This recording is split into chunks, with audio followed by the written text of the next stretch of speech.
Hello chess lovers, nice to see you again.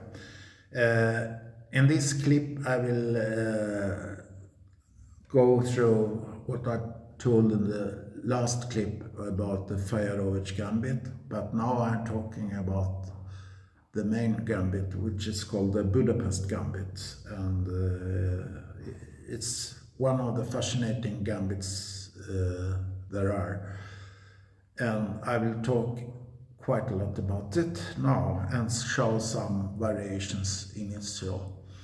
And to start with, white, it's a d4 gambit against d4 gambit, so white usually play d4, knight plays knight to f6, white plays c4, and now the gambit starts.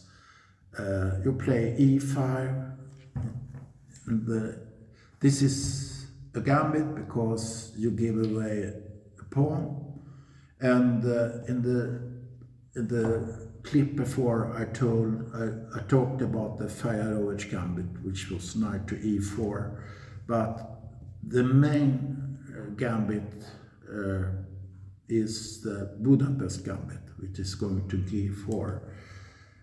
It's because it wants to take the pawn on e5.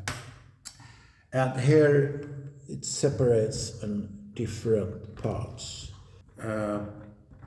Instead, there are several ways you can play. For instance, knight to f3 is one way they start with. And the ordinary way is to attack the f2 pawn. And the only way to protect it in a decent way is to play e3, and that you have several ways to play, but mostly they used to play knight to c6 to attack it, and so forth. That's one way to play it. I will repeat again the way you can play. Start from beginning, like d4, knight f6, c4, and e5 takes, g4. The main variation, which mostly is the most popular, is bishop to f4. And here there are several ways to play, like one very risky and aggressive play, the way to play is g5. It's one way to play, but it's quite risky. Another way is to play bishop to b4, and that's another version which is more sound, and so forth. And of course, after that, you can play d6, and you will protect the knight on g4 as usual. They also play like d4, knight f6, c4, e5, d takes, knight g4. I also seen a3. That's another way to play, to hinder you to stop bishop b4, but then you have to play knight c6 and queen to e7, or bishop c5, queen to e7, and then it will be a real gambit, because then you perhaps have to sacrifice with g6 or even sometimes with f6 against the e5 pawn, your pawn, but you get tempo in the development, so you will get some play for the pawn. If now show on alternatives, if you don't accept the gambit, mostly black will be better off.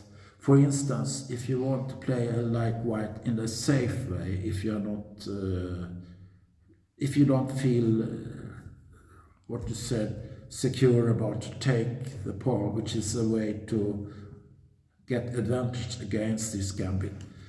They can, for instance, play like e3 to be very positional. A good way for black to get at least even or even a little bit better game is to take on d4. They mostly take on d4 there, and then play bishop b4, and whatever you play, knight f3, so you have the queen e7, and you get an even game or even a bit better game. You can even play, if knight c3, which is worse, you can even play take, but that's not the best. You play queen to e7 or so, and you castle. Because if you play like bishop take there, white gets a good game because he can play this and get the bishop pair and even a half open line. So white gets a little bit better game in that case. But that's a way you can play if you want to avoid to take the pawn. And another way to avoid the gambit is if you play like this, c4, c5, e5, d5, for instance.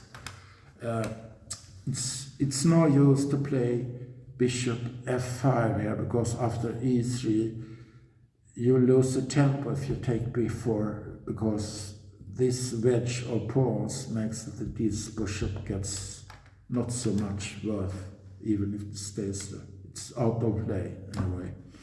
So instead of bishop c5 and so, you can play bishop b4, and then you win a tempo, and afterwards you can castle and even play c6 to break on the queen side, because you are ahead in development, and white's pieces on the king side are undeveloped.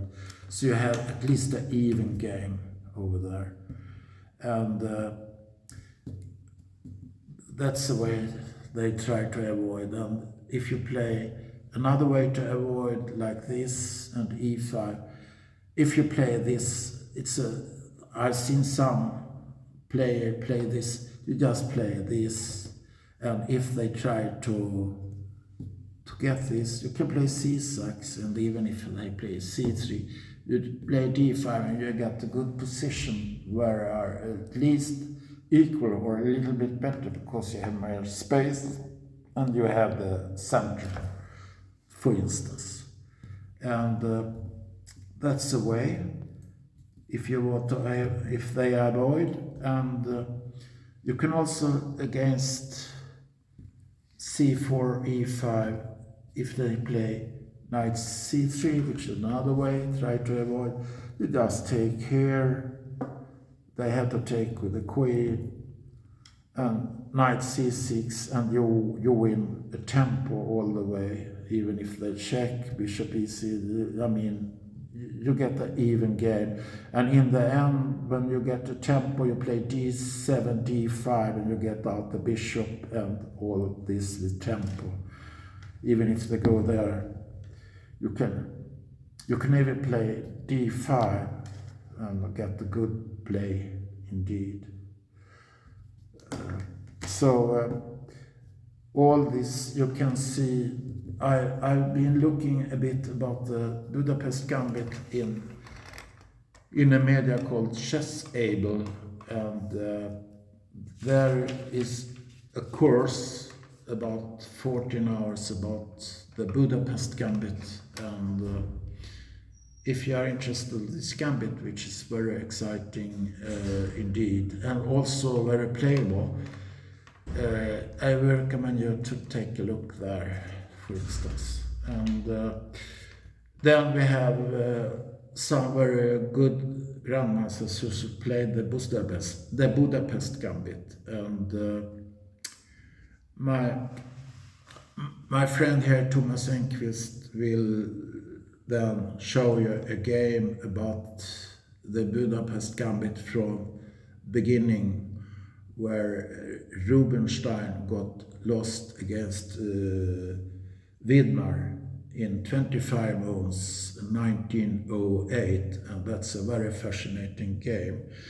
But with this, I will say that if you are a club player and you want to have a surprise weapon against d4, I think that the Budapest Gambit is an excellent choice if you want to surprise, especially if your antagonist is a positional player or a not so tactical player.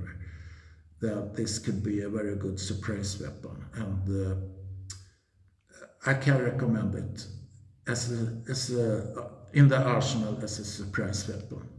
And in the next clip, Thomas Engqvist will show you a very fascinating game in this area, the Budapest Gambit.